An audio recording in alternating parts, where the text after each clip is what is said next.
Welcome to the testing world. So in this session, I'll show you how we can create assertions. Till previous session, we have seen we have created a project, added Maven dependencies. We have created some base classes. Apart from it, we have created pages. In the same way, we are going to create assertions. That is a mandatory part of any automation because whenever we are creating test cases, so in each and every test case, it is required to compare actual result with expected result. So that's why assertion is the most important part of any automation framework. And here we are covering only few areas, like in your organization or in your project, you need few more items, so you can add it. I'm just adding minimum set of options that required in each and every automation project. So I'm coming to my and going to create a new package over here. So I'm going to create a package with the name org testing word automation dot assertions. So a new package is created. Now I'm going to create a file inside it and compare. I'm just giving the name of the file is, or I'll say Java file is compare. I'm going to create a class over here. And one class is created. Now in this class, I'm going to write few assertions. Like we can create multiple assertions. Assertion could be we are validating URL, we are validating title, we are validating text of element, we are validating text on the page. So it could be n number of assertions that you can create. But here for this project purpose, I'm going to create only two assertions, one for validating the URL and other for validating the element. So first I'm creating a method which is going to validate URL.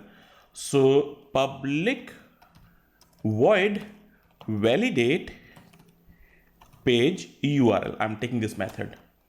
And here I'm going to write a code for validating the URL. As we have seen in the pages, when we have created pages, as we are going to pick the actual URL from the browser, and that browser is opened by the WebDriver. So we need to use WebDriver object over here. I'm asking for WebDriver object when you are going to call this method from the test case. So here we are taking WebDriver as an argument, WebDriver object as an argument. Now to get the URL, get current URL. Whenever we are going to validate actual result with expected result, we need both the things, actual result and expected result. So here, when we are writing driver.getCurrentURL, it's going to pick actual URL, but we also need expected URL.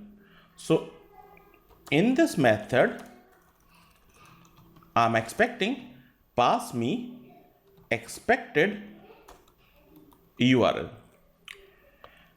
That is actual URL, and we are expecting whenever you are calling this method, pass me the expected URL.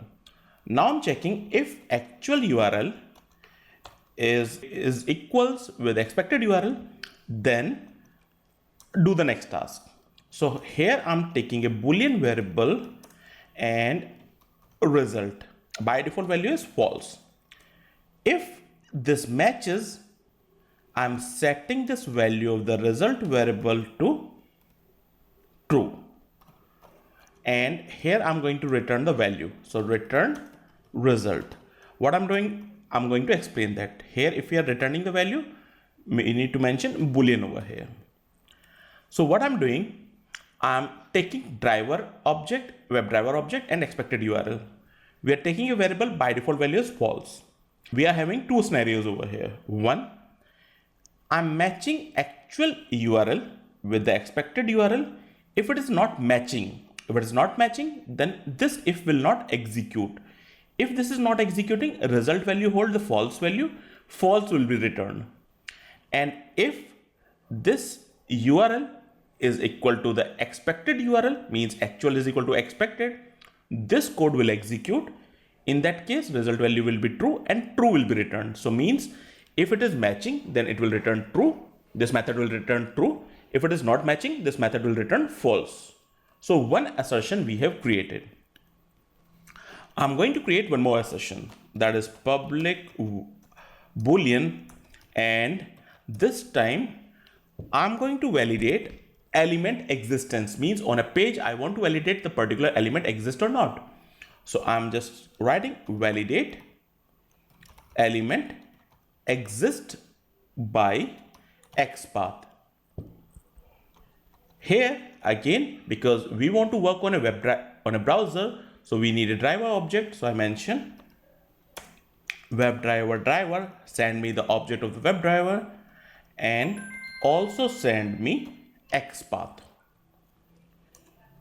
Now I'm going to write the code. So here again I'm taking boolean result is equal to false.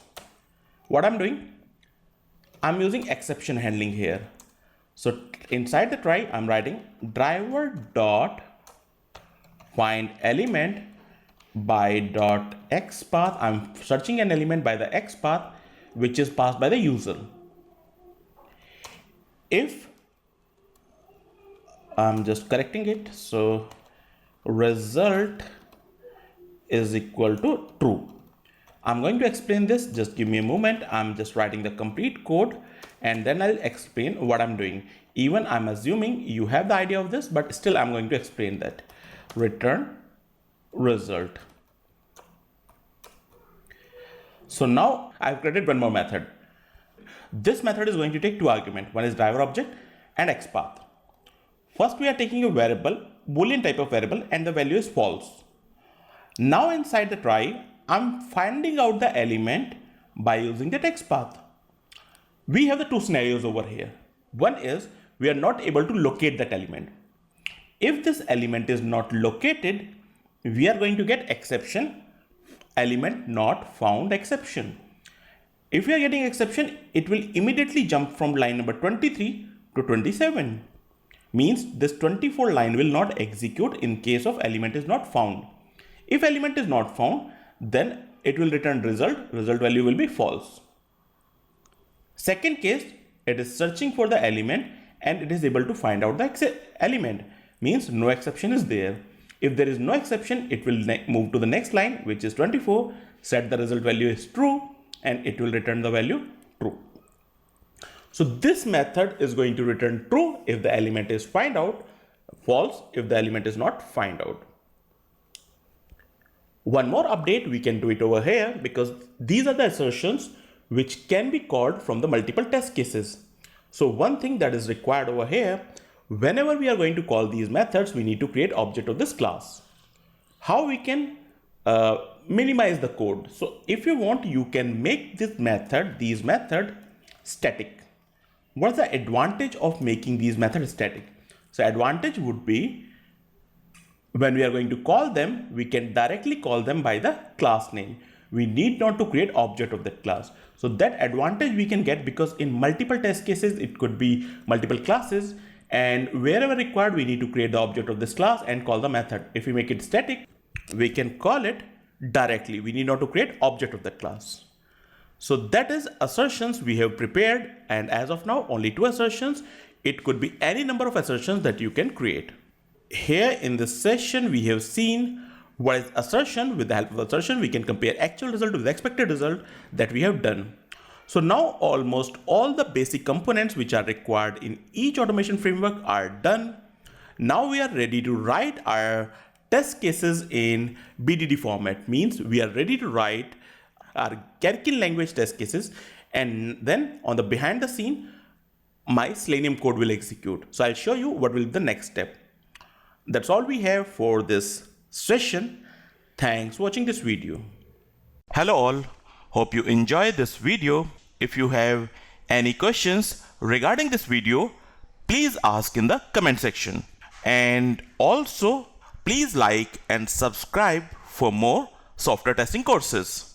Also, we are offering a wonderful package of software testing online video courses in $200. Find us on Facebook for more offers and updates. Here is the URL, facebook.com/testingworldindia.